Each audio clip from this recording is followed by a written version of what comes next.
Hello friends, I hope you all are doing absolutely well. In this video we are going to learn about the auditor's report.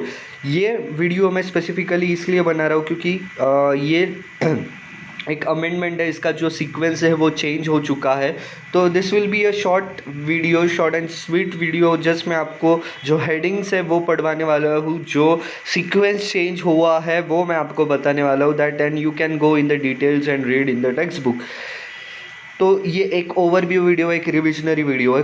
Okay. तो सबसे पहले audit report का starting है. Independent audit report जो आपका है title में आपको लिखना है it is an independent auditors report. Sir ये क्यों लिखना है? ये लिखना इसलिए ज़रूर है because the audit report is not influenced by any internal things and the auditor is fully independent to do the audit because audit करते समय ये एक बहुत ही इम्पॉर्टेंट चीज़ है कि ऑडिटर कभी भी इंडिपेंडेंट रहे. उसके बाद एड्रेस, ये ऑडिटर्स रिपोर्ट हम किससे एड्रेस कर रहे हैं? To the management, to the board of directors, to those charged with the governance या टू द स्टेक होल्डर्स. ये सब हमें इस एड्रेस में लिखना है. सर्वर हमें ये कैसे समझेगा कि यार ये किसे एड्रेस करना है? तो ये हमें बताएगा लॉ एंड रेगुलेशन या एंगेजमेंट लेटर. जो एंगेजमेंट लेटर हम उनके साथ साइन करते हैं, that is agreeing the terms of engagement. ऐसे 210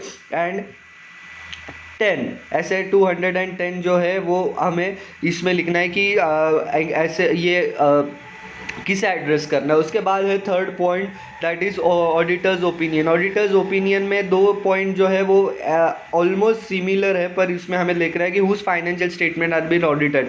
मतलब ये एंटिटी का लीगल फॉर्म स्ट्रक्चर कैसा है? It is a company, it is a proprietary firm, it is a NGO, it is a trust, etcetera etcetera. Whose financial statement have been audited. और उसके बाद लिखना है कि हमने ये जो फाइनेंशियल स्टेटमेंट है वो पूरे तरीके से हमने ऑडिट कर दिए हैं और हम इंडिपेंडेंट थे और हमने प्रोफेशनल स्केप्टिसिज्म ये पूरा यूज़ करके हमने ऑडिट किया है. बेसिस ऑफ ओपिनियन, ये यार कुछ तो भी बेसिस रहेगा आपके ओपिनियन के लिए. तो फिर आपके ओपिनियन क्या है आपके ऑडिट मतलब जो आपने ऑडिटर्स रिपोर्ट बनाया उसका ओपिनियन किसका? सगळ्यात पहिले आपने पूरे एसेस फॉलो किए हैं या नहीं? जो स्टैंडर्ड्स ऑफ ऑडिटिंग है आपने ऑडिट करते समय वो फॉलो किए हैं या नहीं. उसके बाद है mention of auditors responsibility section. जो ऑडिटर्स रिस्पॉन्सिबिलिटी रहेगा ये इधर रहेगा. पॉइंट नंबर 8 जो रहेगा ऑडिटर्स रिस्पॉन्सिबिलिटी, उसका मेंशन हमें इसमें करना है कि ऑडिटर्स ओपिनियन में. ओके, उसमें करना है हमने ऑडिटर्स ओपिनियन में. उसके बाद जो हमने ऑडिटर उसने पूरा ethical requirement of standards of auditing follow किया है या नहीं. जो एथिकल रिक्वायरमेंट्स है, ऑडिट करते समय कुछ एथिकल रिक्वायरमेंट्स होते हैं जो हमें board of studies of ICAI, कुछ लॉ एंड रेगुलेशन, कुछ अपने मिनिस्ट्री ऑफ अफेयर्स, ये सब हमें बताते हैं ऑडिट करते समय अपने ये सब चीज़ें एथिकल रिक्वायरमेंट्स फॉलो करनी चाहिए.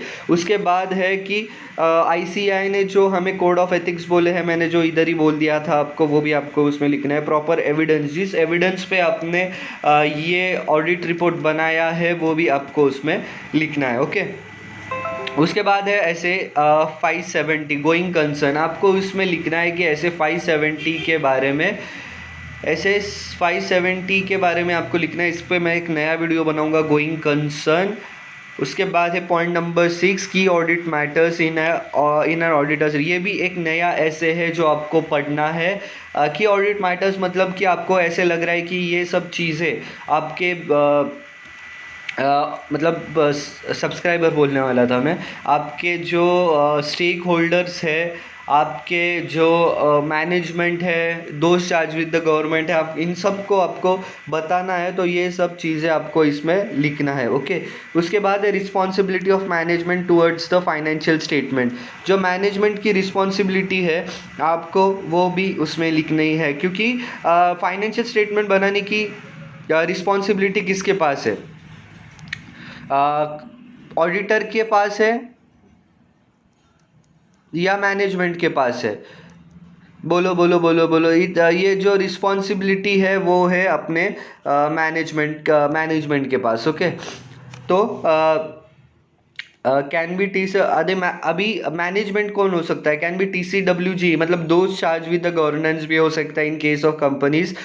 Okay, people are making the financial statement are the people who are, उसमें हमें ये भी लिखना है कि जो लोग फाइनेंशियल स्टेटमेंट बना रहे हैं क्या वो ही लोग उसे रिव्यू कर रहे हैं, ये भी हमें उसे लिखना है, क्योंकि उस पर भी बहुत ज़्यादा मटेरियलिटी डिपेंड करती है व्यूअर्स के, मतलब जो हमारे स्टेक होल्डर्स है, हमारे जो फाइनेंशियल स्टेटमेंट देखने वाले हैं उनके भी व्यूज़ डिफर कर सकते हैं। उसके बाद है preparation of the end presentation of financial statements. जो हमारे फाइनेंशियल स्टेटमेंट्स है उसके प्रिपरेशन और प्रेजेंटेशन हमने सही तरीके से किए, मैनेजमेंट ने सही तरीके से किए, ये हमें देखना है। ओके,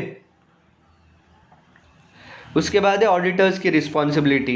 ऑडिटर्स की रिस्पॉन्सिबिलिटी क्या है कि हमने रीजनेबल अश्योरेंस लेना है कि that the auditors that the financial statement are free from material misstatement cause due to fraud और एरर। आपको ये रीजनेबल अश्योरेंस देना है, और आपको ये भी लिखना है कि reasonable assurance is not the absolute level of assurance, क्योंकि frauds and error can be existence, because हमने क्या किया है, ऑडिट किया है, हमने डीप इन्वेस्टिगेशन नहीं किया। डीप इन्वेस्टिगेशन किया होता तो शायद से फ्रॉड एंड एरर मिल सकता था, पर हमने ऑडिट किया है, ऑडिटिंग में तो हमें कुछ फ्रॉड एंड एरर नहीं मिल रहा है।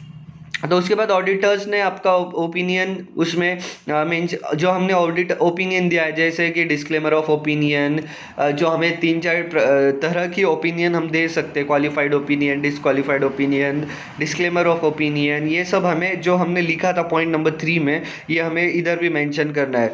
Material mean statement can be there due to fraud और एरर। मैंने आपने बोला कि हमने ऑडिट किया है, हमने जो किया है वो डीप इन्वेस्टिगेशन नहीं किया, तो फॉलो ये हो सकता है। ऑडिटर ने प्रोफेशनल स्केप्टिसिज्म, ये वर्ड बहुत इंपॉर्टेंट, प्रोफेशनल स्केप्टिसिज्म फॉलो करना चाहिए। Internal control of the audit, जो ऑडिट करते समय जो इंटरनल कंट्रोल था मैनेजमेंट में वो सब सही है या नहीं वो आपको भी देखना है। उसके बाद है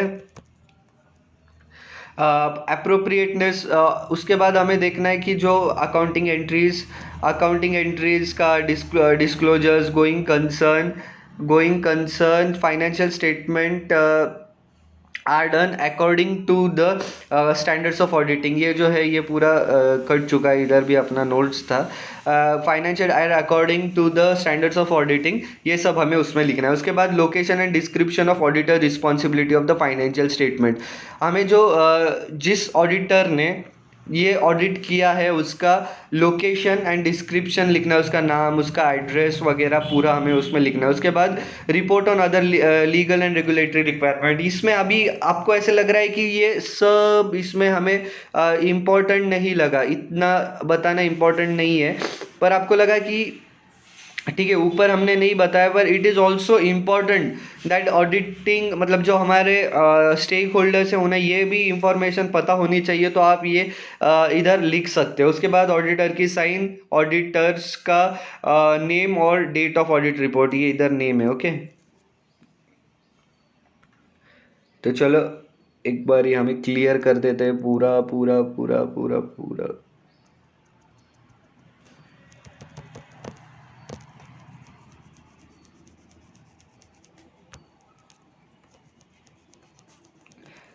बहुत समय लग जाएगा, चलो जाने दो। सबसे पहले क्या लिखना है, टाइटल लिखना है, एड्रेस लिखना है, फिर auditors opinion, basis of opinion, फिर उसके बाद गोइंग कंसर्न की ऑडिट मैटर्स के बारे में लिखना है, रिस्पॉन्सिबिलिटी ऑफ ऑडिटर्स लिखना है, रिस्पॉन्सिबिलिटी ऑफ मैनेजमेंट लिखना है, फिर उसके बाद लिखना है आप लोकेशन ऑफ ऑडिटर, उसके बाद की लीगल एंड रेगुलेटरी रिक्वायरमेंट्स के बारे में, सिग्नेचर ऑफ ऑडिटर, ऑडिटर्स का नेम और डेट ऑफ ऑडिट रिपोर्ट, ये सब हमें ऑडिटर्स रिपोर्ट में लिखना है। So thank you so much friends, अगर आपको ये वीडियो पसंद आया तो प्लीज़ लाइक करिए और शेयर करिए आपके फ्रेंड्स के साथ। मैं ऐसे ही वीडियोज़ आपके लिए लाता रहूँगा, और हमेशा मैं आप वीडियो के आखिरी में बोलता हूँ कीप स्माइलिंग एंड स्टे